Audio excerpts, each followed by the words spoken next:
বাড়ি কিনছেন, চুপ থাকেন। গাড়ি কিনছেন, চুপ থাকেন।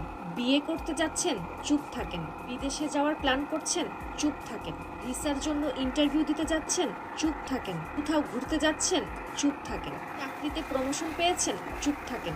বিয়ের জন্য ছেলে অথবা মেয়ে দেখতে যাচ্ছেন, চুপ থাকেন। ব্যবসায় অনেক টাকা লাভ হয়েছে, চুপ থাকেন।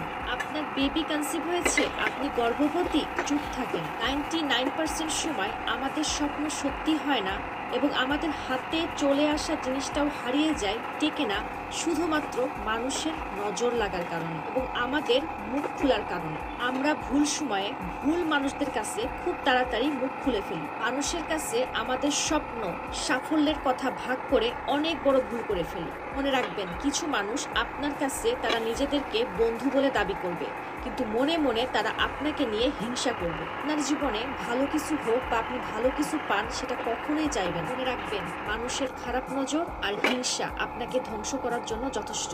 এই জন্য সব ক্ষেত্রে মুখ বন্ধ রাখুন। বন্ধ রেখে এগিয়ে যান। ইনশাআল্লাহ আল্লাহ আপনার জন্য যা রেখেছেন তা কেউ থামাতে পারবে না।